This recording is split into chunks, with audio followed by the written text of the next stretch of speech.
సంక్రాంతి అంటే రైతుల పండగ. ఎక్కడెక్కడ ఉన్న వాళ్ళందరూ గ్రామీణ ప్రాంతాల్లో చేరడం పరిపాటి.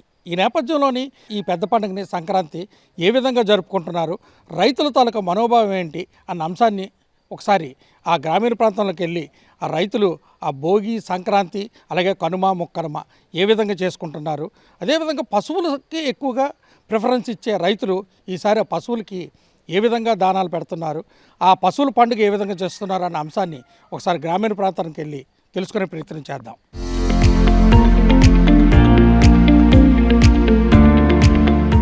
పశువులు లేకుండా సంప్రదాయ వ్యవసాయం కాస్త కష్టమే. దున్నిన నేలకు, ఊపిరిపోసిన బలానికి, ఎద్దులు, ఆవులకు కృతజ్ఞతలు చెప్తూ సంక్రాంతి పండుగలో భాగంగా రైతులు పశువులకు ప్రత్యేక పూజలు చేస్తారు. వ్యవసాయంతో పాటు మనిషి జీవనంలో అనేక విధాలుగా ఆవు కీలక పాత్ర పోషిస్తుంది. పాడి పంటల ద్వారా రైతు కుటుంబానికి నిత్యం ఆదాయాన్నిస్తుంది. ఆవు గోమయంతో నేలలో సారాన్ని కాపాడుతుంది. ప్రకృతి వ్యవసాయంలో కీలక పాత్ర పోషిస్తుంది. అందుకే ఈ సంక్రాంతి వేళ పంటలతో పాటు పశువుల ప్రాముఖ్యతను కూడా రైతులు గుర్తు చేసుకుంటున్నారు. ఆవులకు ప్రత్యేక అలంకరణ చేస్తున్నారు. ఈ సందర్భంగా ఆవు ప్రాముఖ్యతపై రైతులు, గోపురమికులు ఏమంటున్నారో చూద్దాం. మా మగవాళ్ళు ఆవులకు పశువులకు కడిగారు. మేము బొట్టు పెట్టి ధాన్యాలు పెట్టి పూజిస్తాం. మేము ప్రతి సంవత్సరము పూజిస్తుంటాం. రోజు కూడా వాటికి ఆహారం పెట్టి చేస్తాము. గత్తము అన్నీ ఇస్తాయి. గత్తం చేస్తాము. దేవతలా పూజిస్తాము. ఆవుకి ధాన్యమే పెడతాం. తౌడు, ధాన్యము, నూకలు ఉడకబెట్టి పెడతాం. పరమాన్నం వండుతాం. అట్లు పోసి వాటికి పెట్టుకెళ్ళి పొంగలు పొంగించుతాం, పెడతాం ఆవులకి.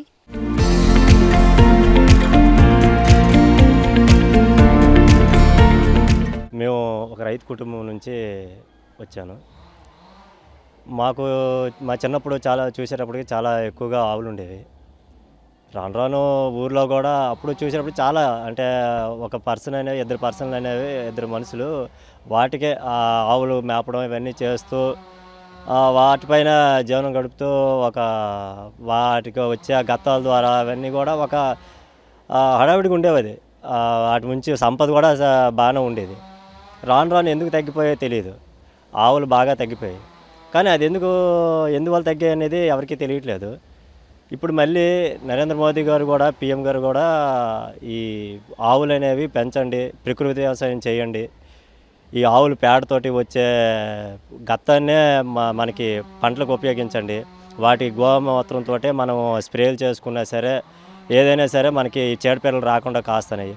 మనం అంతగా ఎందుకు మన ఇంటి ముందు మనం ఈ పేడ అలకడం వల్ల కూడా ఈ క్రిములు గట్రా రాకుండా ఇంట్లోకి ప్రవేశించకుండా కూడా వాడుతుంటాం క్రిములు ఈ పేడని. అవి కూడా ఇప్పుడు రాను రాను జ్వరాలు కానీ, జలుబులు కానీ, ఎక్కువగా ఈ వ్యాధుల బారిన పడడం కానీ జరుగుతుంది. సింపుల్గా ఒక మాట చెప్పాలనుకుంటే, మన తల్లి తర్వాత చూసుకునేది ఒక ఆవునే. మనల్ని చూసేది తల్లి తర్వాత. అంత బాగా వాటితోడు పంతులు కూడా దేవుడి కన్నా ఎక్కువగా పూజించేది ఆవునే. ఆరోగ్యంతో పాటు ఎన్నో రకాలుగా మేలు చేసే ఆవులను సంరక్షించుకోవాల్సిన బాధ్యత ప్రతి ఒక్కరికి ఉందని రైతులు అంటున్నారు.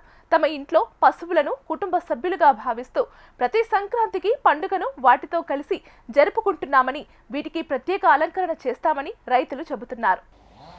మనం కూడా పూజిస్తాం. మన కనుమ రోజు ఏంటంటే ప్రత్యేకించి ఆవుల్ని కడిగి వాటికి పూజలు చేసి జావ వండబెట్టి మనం ఇంటి దగ్గర చేసుకుంటారు వంటకాలు, పిండి వంటకాలు. అవి ఒకటి రెండో దానికి పెడుతుంటారు. అంటే ఫస్ట్ వాటికి పూజించిన తర్వాతే మనం కూడా వాటికి ఆరగిస్తాం. అంతేకాకుండా మెయిన్ అనేది ఒక ఇంపార్టెంట్ ఒక ఫ్యామిలీ మెంబర్గా దాన్ని చూసుకోవడం, ప్రతి ఇంట్లో కూడా ఒక ఆవుని పెంచుకోవడం అనేది ఉత్తమం అండి. అంటే మనం ఇంత ప్లేస్లో నివసిస్తాం, ఒక చిన్న దానికంటూ ఒక చిన్న గుడిసెలాంటిది వేసి దానికంటూ ఒక సంరక్షణకు చూసుకుంటే మనకు మెయిన్ వాటి పాలు మన పిల్లలకి, మనం బయట పాలు ప్యాకెట్ తాగుతున్నామంటే అందులో ఏమి ఉండట్లేదండి. మన పాలు వల్ల, ఈ ఆవు తాలూకా పాలు వల్ల ఏంటంటే ఈ మెటబాలిజం అనేసి ఉంటుంది. అవి క్యాన్సర్ రాకుండా ఇప్పుడు చాలా అంటే ఒక 2-3 సంవత్సరాలకి, ఒక 5 సంవత్సరాల బ్యాక్ చూసుకుంటే క్యాన్సర్ పేషెంట్కి ఇప్పుడు చూసుకుంటే 2 పెరిగిపోయారు. అవి రాకుండా చాలామందికి ఈ పాలు అనేవి ఉపయోగపడుతుంటాయి. ఎవరింటి దగ్గర వాళ్ళది అవి మాకు 5 లీటర్లు ఇచ్చేయాలి, 4 లీటర్లు ఇచ్చేయాలి అన్నీ అది కాకుండా అలాగనమాట. వీళ్ళు సామెత ఉంటుంది, గంగ పాలు గడ్డి ఉంచాలి అన్నట్టు. వాళ్ళకి ఏదో ఒక ఆవు అనేది మంచిది ఆవు ఒకటి ఉంచుకొని మనం వాటికి చూసుకుంటే సరిపోద్ది. వాటికి ఏముంటుంది, ఒక పచ్చగడ్డి ఒక చిన్నది అలా చూసుకొని ఒక తౌడు అలాగా ఒక నీటిలో నానబెడుతూ పెట్టుకుని మన ఇంటి దగ్గర ఉన్న కుడితేనే కదా పెడతాం, బయటికి వెళ్ళి మోసి కష్టపడే అవసరం లేదు కదా.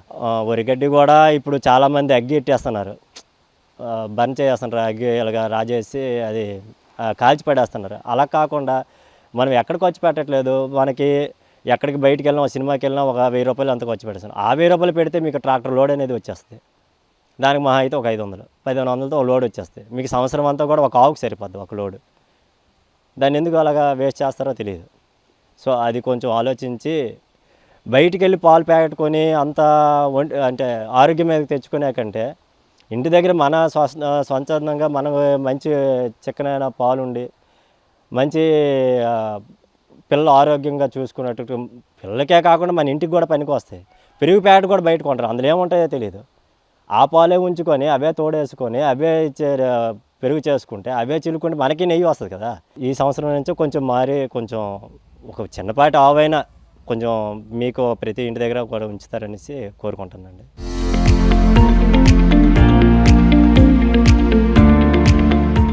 సంక్రాంతి సంబరాలను 3 రోజుల పాటు ఘనంగా జరుపుకుంటున్నామని, అందులో భాగంగా కనుమ పండుగ రోజు ఆవులను శుభ్రం చేసి ప్రత్యేక పూజలతో వీటి ప్రాముఖ్యతను అందరికీ తెలియజేస్తామని అంటున్నారు. మన పూర్వం ప్రతి ఇంట్లో పశు సంపద ఉండేది. ప్రస్తుతం ఈ సంపదను కోల్పోవటం వల్ల భవిష్యత్తులో రైతులు ఇబ్బందులు ఎదుర్కోవాల్సి వస్తుందని గో ప్రేమికులు, రైతులు అభిప్రాయపడుతున్నారు. ఈవేళ ఆవులకి కడిగి చేసి పాలు తీసి ఆ గత్తం తీసుకెళ్ళి పొలాలంట వేసి మాకు మంచి ఎరువులాగా తయారవుద్ది, వ్యవసాయంకి బాగుంటుంది. మరి పాలు మజ్జిగ చేయడము, తాగడము, టీలకి ఎన్న నెయ్యి అన్నీ మాకు ఉపకారము అవుతున్నాయి రైతుకి. వాటిని బాగా పెంచుకోవడము, కుడితే జావా ఏదో పెట్టడము, కడగడము చేయడము చెందాలి. ఆ గత్తము మాకు మంచి పొలంకి మంచి సత్తు అవుతుంది. మంచి పంటలు ఈ ఎరువులు వేసి పొలాలు పోతాయి. కానీ ఇప్పుడు ఈ గత్తం వల్ల మంచి దిగుబడి వస్తుంది, వ్యవసాయము బాగుంటుంది. పెంచమని చెప్తాను, కానీ ఒక్కొక్కరు పెంచుతారు, ఒక్కొక్కరు పెంచకంటారు. అందరికీ చెప్తాను పరిస్థితి ఇలాగ ఉంటుంది, ఆవుల వల్ల బాగుంటుంది. మన ఇంట్లోనే అన్నీ గడుస్తున్నవి, నెయ్యి, ఎన్న, పాలు, మజ్జిగ అన్నీ అవుతున్నవి. దానివల్ల మనకు ఆదాయం ఉంది, ఉపకారం ఉంది, మనకు మనుషులకు కూడా ఆరోగ్యం ఉంది అని చెప్తాము ఉన్నపట్టి రైతులకి. మా పిల్లలకి మా పని వాళ్ళు ఉన్నారు, అలాగా వెళ్తాయి. ఉదయం లేచి ఆ చాకరీ చేయడం మంచిది కదా. ఆవులు వాటిని తెల్లారి లేచి మనం చూడడము, వాటి కుడితి అట్టడము, పాలు తీసుకోవడము, ఆ గత్తం మొయ్యడము, అదంతా మంచిది కదా.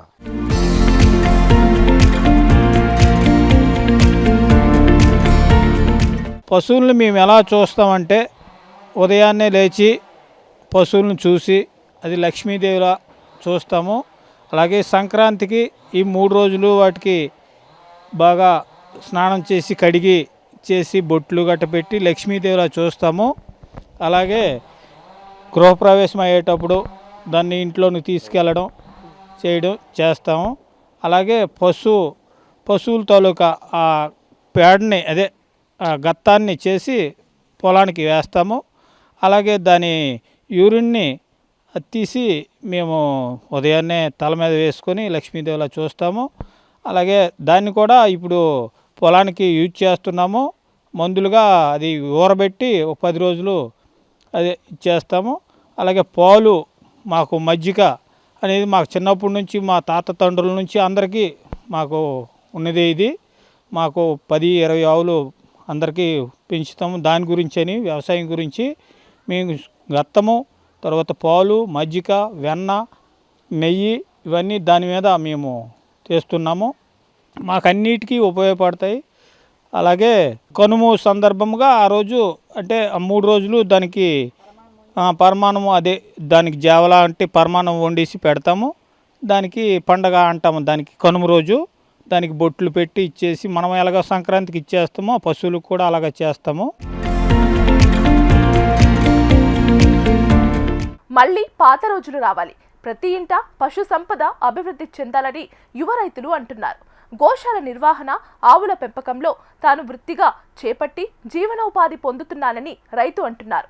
ప్రకృతి వ్యవసాయంలో కీలక పాత్ర పోషిస్తూ ఆరోగ్యకరమైన పంటలను సాధించుకోగలుగుతున్నామని అంటున్నారు.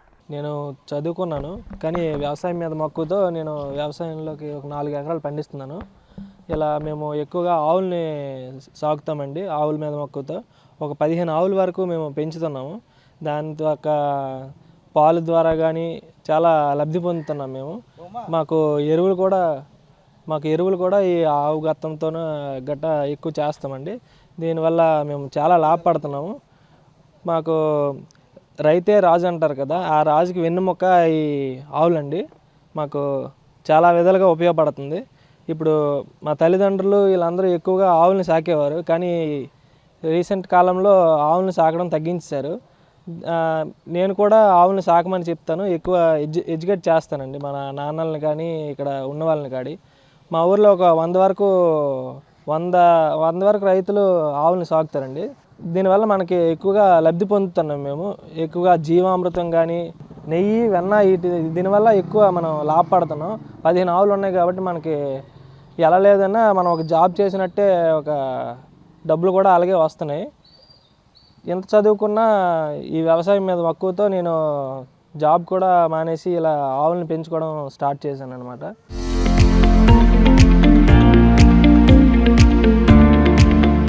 ఈ సంక్రాంతి సందర్భంగా మేము కనుమ రోజు ఆవులని పూజించి వాటిని కడిగి దాటికి మంచిగా దానా పెట్టి, ఇంట్లో మనం ఎలా దేవతలను పూజిస్తామో అలాగ పూజించి దానికి జావ వండి, ఇంకా అట్లు ఇవన్నీ మనం ఎలా తింటామో ఆవులకు కూడా అలాగే పెట్టి చాలా భక్తి శ్రద్ధలతో ఆవును పూజిస్తాం. ఎందుకంటే మన దేవతల్లో ఒక ఆవు కూడా ఒక ముఖ్య పాత్ర పోషిస్తుంది. ఎందుకంటే ఆవు యొక్క ప్రతి భాగం ఒక దేవుడితోనే కొలుస్తాం మనము. దాని పేడ కానీ, దాని మూత్రం కానీ, దాని పాలు కానీ ఏవైనా మనం పంచామృతాల్లో ఒకటిగా కొలుస్తాం. కాబట్టి మేము కనుమ రోజు చాలా బాగా ఆవుని ఇప్పుడు దేవుడిని ఎలాగైతే పూజిస్తాం, గోమాతను కూడా అలాగే పూజిస్తామండి. పూర్వకాలంలో మనుషుల కన్నా ఆవులే ఎక్కువ ఉండేవి అనమాట. ఇప్పుడు ఆవులు తక్కువైపోయి, దానికి కారణం ఏంటంటే కబేరాలకు తరలించడం కానీ ఇలాంటి పనులు చేస్తున్నారనమాట. అది కొంచెం గవర్నమెంట్ కూడా దృష్టి పెడితే కబేరాలకు తరలించకుండా పశు సంపదకి కొంచెం ప్రోత్సహిస్తే రైతులు కూడా పశువుల్ని పెంచుకునే వీలు ఉంటుంది అనమాట. మేము ఇప్పుడు ఏంటంటే దీని యూరిన్తో కానీ యూరిన్తో పొలాల్లో చల్లడం కానీ, మేము ఇప్పుడు దీని ప్యాడ్ని కల్లాపుగా చల్లడం వల్ల మాకు రోగాలు కూడా రావు. రైతుకి వెన్నుముకగా నిలిచింది ఆవు, కాబట్టి మనం ఆవులను పెంచుకోవడంలో తప్పులేదు. ఇలా ఆవుల్ని ఎక్కువగా పెంచుతారని కోరుకుంటున్నాను. నేను కూడా ఒక రైతు బిడ్డగా నేను కూడా ఆవులను పెంచమని ప్రోత్సహిస్తున్నాను. ఇప్పుడు మనం ఆవు పాలు వల్ల చాలా లాభాలు ఉన్నాయి. ఎందుకంటే చిన్నపిల్లలకి తల్లిపాలు లేనప్పుడు ఆవు పాలే మనకి పెట్టడం జరుగుతుంది. కాబట్టి ఎటువంటి క్యాన్సర్ కారకాలు కానీ ఏది కల్పించకుండా మంచి పౌష్టికాహారం ఆవు పాలు. మనం పాలు ద్వారా చాలా లాభాలు పొందుతున్నాం.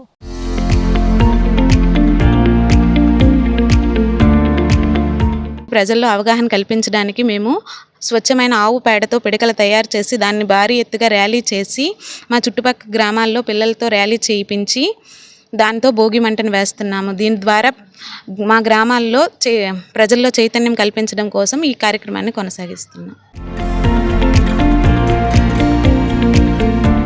ఒకనొక టైంలో పూర్వకాలంలో ఈ భోగి మంటలు వేసేటప్పుడు పాత వస్తువులు, కర్రలు, పిడకలు వేసేవారు. పర్యావరణాన్ని పరిరక్షించాలనే మెయిన్ ఉద్దేశంతో ఇప్పుడున్నటువంటి ఈ చిన్నారులకి మనం చైతన్యపరిస్తే వీళ్ళు పెద్దయ్యాక వాళ్ళ గ్రామంలో ఇటువంటి కార్యక్రమాలు చేసినప్పుడు ప్లాస్టిక్ వస్తువులు మంటలో వేయకూడదు అనేది వాళ్ళకు ఒక అవగాహన ఉంటుందనే ఉద్దేశంతో మా పాఠశాలలో మా చిన్నారులచే ఈ అద్భుతమైన కార్యక్రమాన్ని నిర్వహించడం జరిగింది.